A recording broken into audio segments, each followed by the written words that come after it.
too hot outside. Let's do some Commander X16 stuff. Hey y'all, so you may have noticed a few serial cards hanging off this X16. This video will be a walkthrough of XCOMM, a new serial terminal program that I've been working on. And then stick around, I'll preview some new X16 games after that. So here's its main screen, and if you go into settings, it will detect what ports you have available, what serial ports that you have available. You can see here I've got 3 serial ports. It also will detect the MIDI port, and just use the left-right arrows, select your port. If it doesn't detect one, you can still select that port, but it'll say none.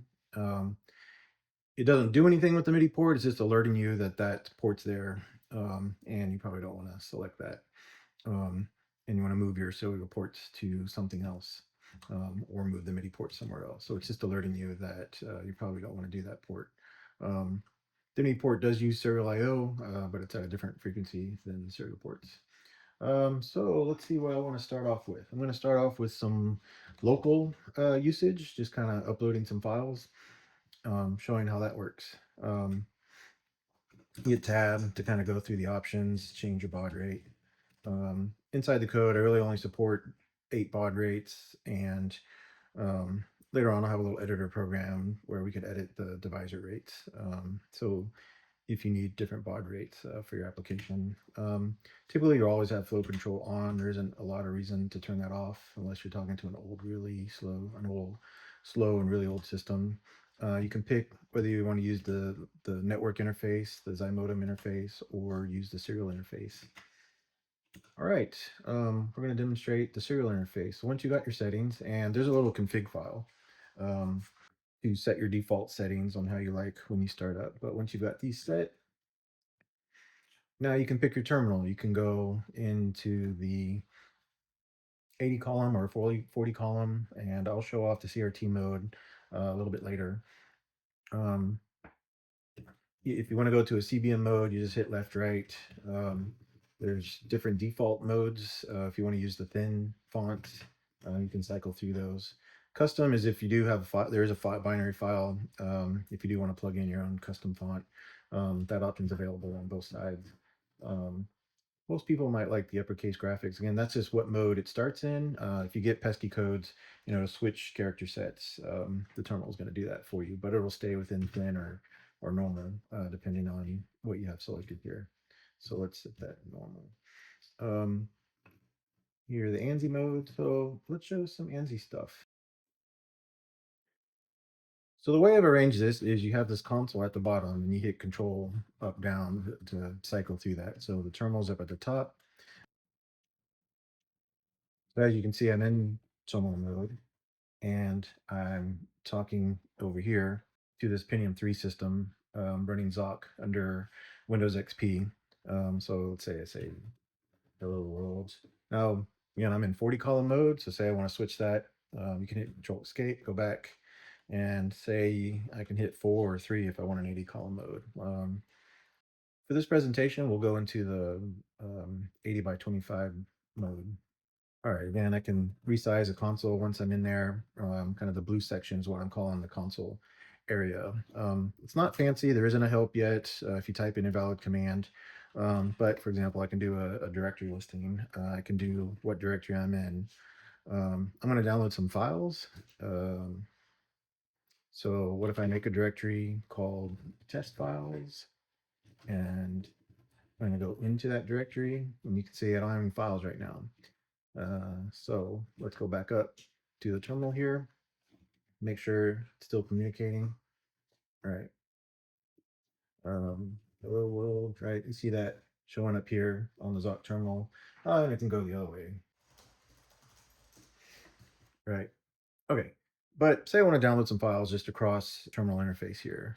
There's a couple options on how you want to download. You can go to the console and you can type download, and you see at the top of the screen there's a little butterfly icon that's saying that it's ready to receive files. A background process is going. So here on Zoc, you can go to transfer. You see these C's showing up. That's XCOMM is requesting the CRC mode for YModem batch. So I already have Zoc configured for that. If you don't know how to do that, you go to your session profiles. You go to transfer and set YModem as your default. Okay, and say transfer and say I want to upload. Yeah, here, let's upload. This should show how the batch works. Let's say I just want to send all of these test files. Remember, I created a folder called test files. All right, so here we go. I'll select them on the Zoc side.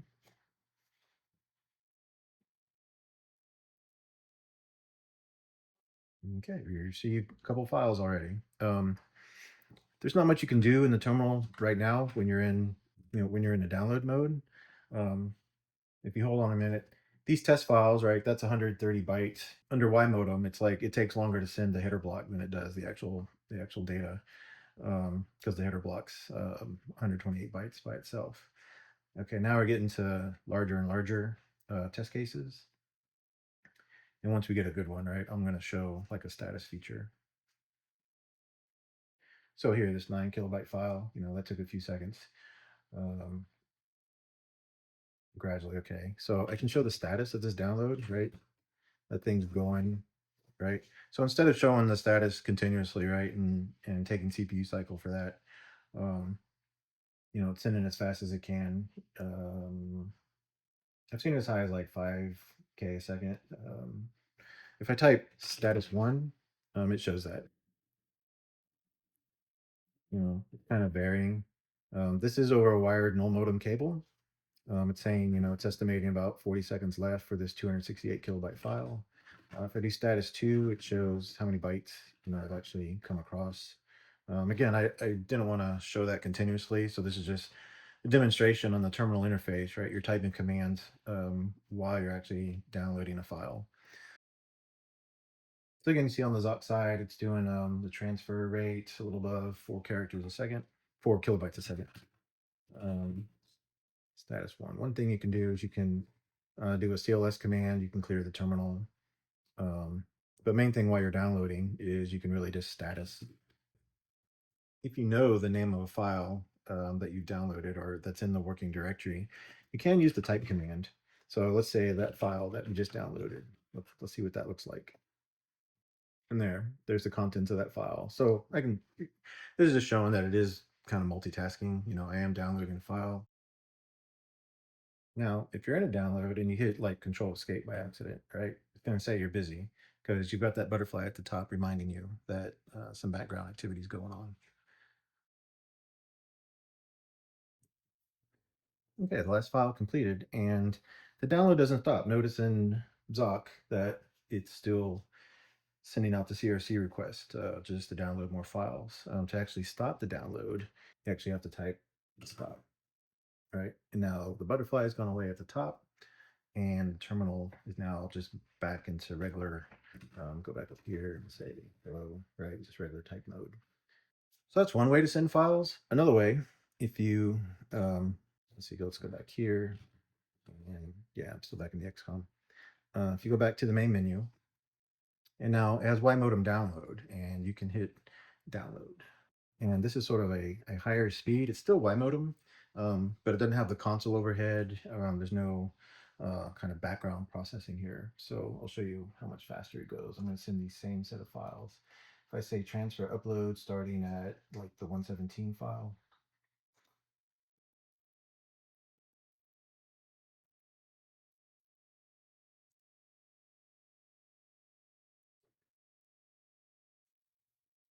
yeah, this is almost twice as fast because there's a lot less overhead of what the X16 is doing while these downloads are going. It's not updating, the state of the butterfly or that flashing cursor or the console state or kind of listening whether you want to flip between the terminal and the console. So it's a lot less interactive. Basically, the only thing it's pulling every once in a while is whether you press escape or not to go back to what I call the home screen. So the transfers are a lot more efficient in this mode, but it is another option if you want to do it in line with the, if you're not in a hurry, right? You can do it in line with the console and just type status. This every couple seconds, it updates the file state. The little plus signs show that those files are completed. And at the end, it's how many seconds the transfer took. From there, you can calculate, what your transfer rate is. When it has an arrow going on like this, that's the current file. And you see when it wraps around after the fifth file, right, the arrow will make a little more sense. If any blocks get resent, they're not really errors, they're just kind of resent. So instead of error, it should have been called like retries. So here we'll wrap around after this 61K file and see the arrows are back at the top now, just indicating this file number 6 is the current one being downloaded. So as you have a whole bunch of files, it'll just kind of wrap around, showing the files as they're downloaded. It only supports writing to the current directory. I'm not supporting the relative pathing, anything like that. All right, now if I go directory, let's go to samples. And since I'm in ANSI mode, let's do type sample ANSI. 0 is not interesting. It's a little flower. No, I did that, when I was building XCOMM, just testing stuff out. Let's do type sample ANSI 1 binary. Oh yeah, the pitfall example, found that online. That helped me calibrate some colors. So that's a fun one. Type sample ANSI2 binary. Yeah, this is actually a PC Junior startup screen. It's an ANSI model of PC Junior, but that also helped calibrate the colors and see it's got 128 kilobytes like the PC Junior. So I found this online. Nice sample there. So now we're going to show some fancy examples. So here, we're going to do this one. Yeah, it's a little sword. Here is where, I'd like to add scroll back so we can kind of see what that was showing. Or I was going to add like a slow motion command to simulate a slower baud rate. This one's another nice one. Let's see, type. It's just amazing effort what these people have done on making these ANSI arts. It's almost a full-size model there. All right, type. Select this fish one.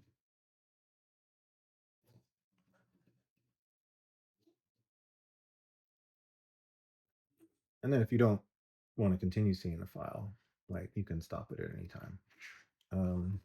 So dir,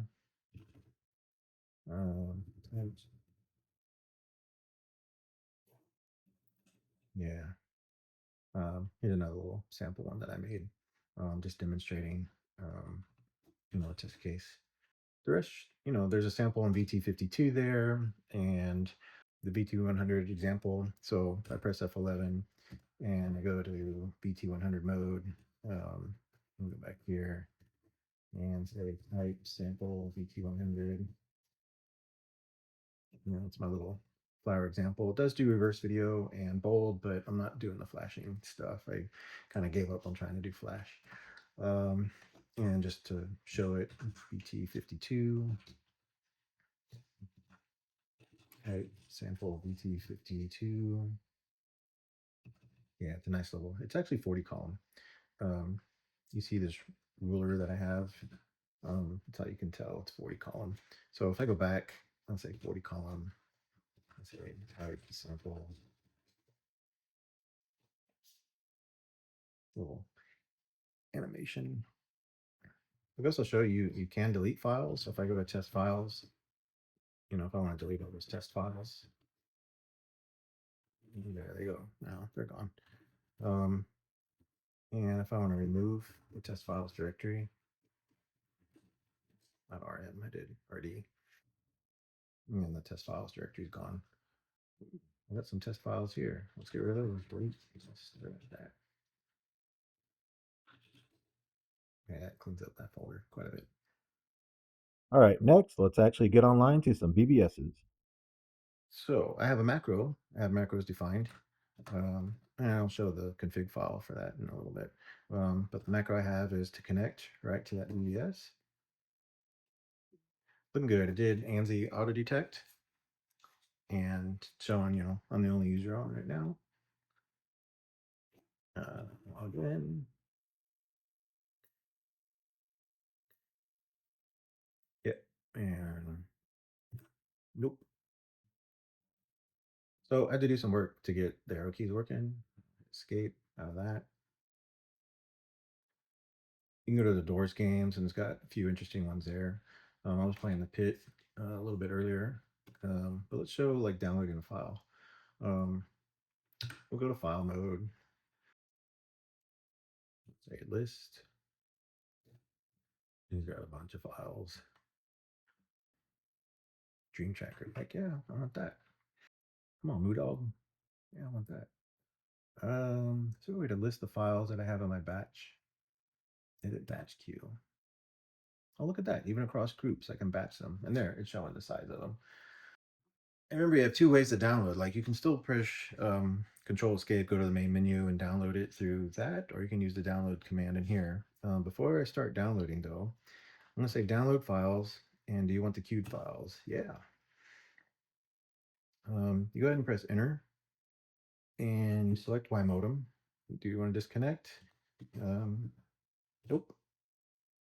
So you can press enter to start, and you would go ahead and start. But before I start, I'm going to do a couple things here in my console.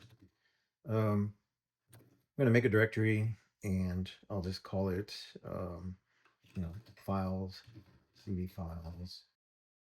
All right, before I start to download here, I go up here and press enter. Okay, now down here, like I can go back to the home screen and use the page downloader there, which would be faster, or you just type download here, and there right away I'm receiving my files.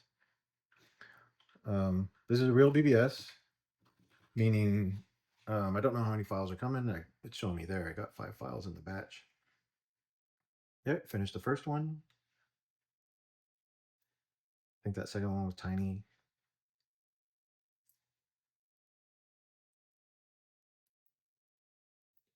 Now, unfortunately, I can't do a directory while I'm downloading. It's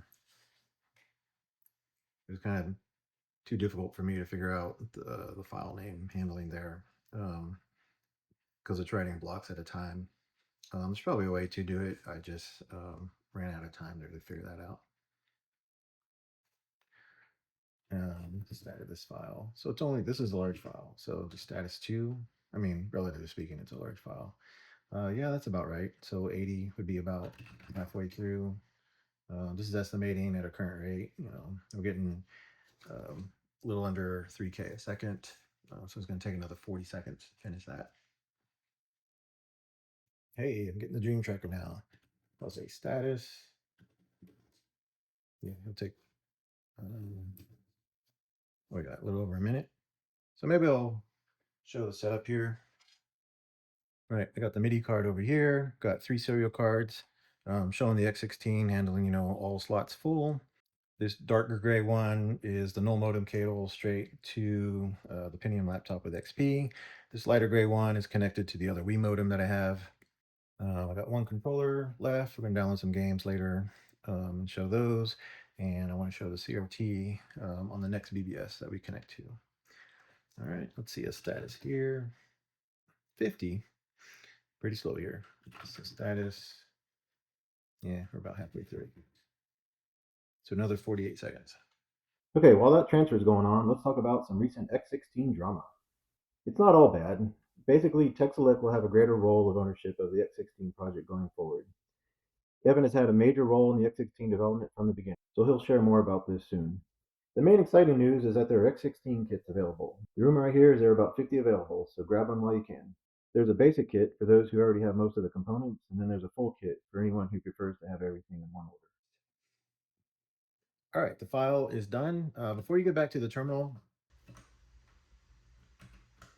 it can be frustrating. You think like you can't do anything.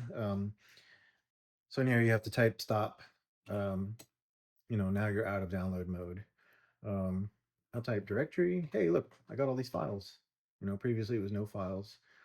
And there, they're all downloaded. Now we'll have to have another PRG that maybe can unzip these and look at them. XCOMM, I haven't integrated all that capability for you, but you can delete them. If they were text files or ANSI files, you could type them.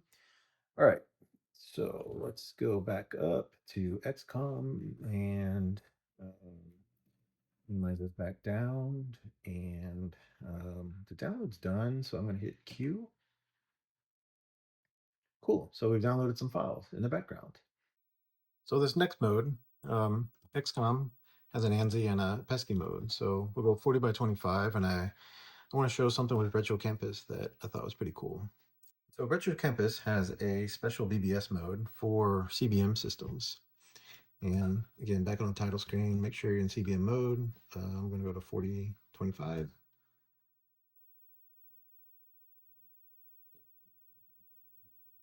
You go to 6510. And one thing about Retro Campus is they have this gallery mode. So let's turn this off. I'm going to go to gallery. And so what you find here is a collection of what they call sequence files that use native PETSCII symbols and control instead of ANSI. You press period to go back to the menu, and they also have a slideshow mode. I'll just preview a few of them here.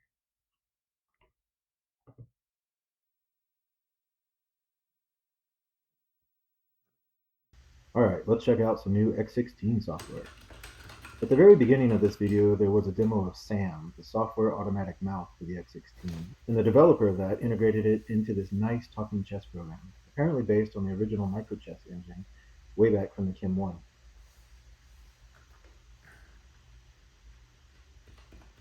Knight pawn to e4. Black pawn to e5. White pawn to e4.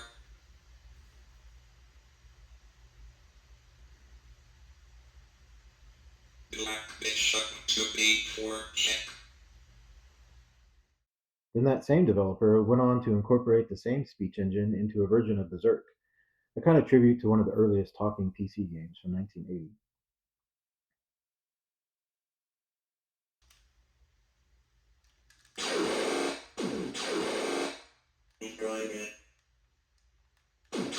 Intruder alert, intruder. Intruder must not escape.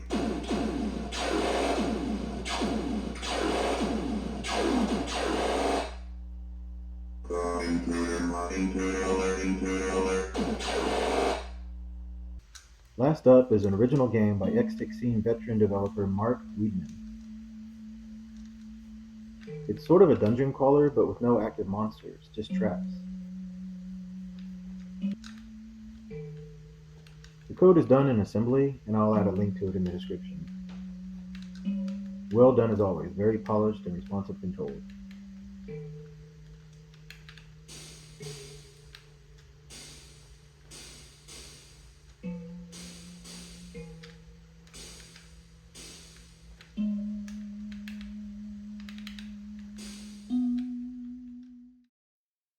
Alright, that's it for this video. Thank you all for watching. If you haven't already, check out the new Compute Gazette magazine, new retro computer magazine that's come out celebrating its 1-year anniversary this month. Take care.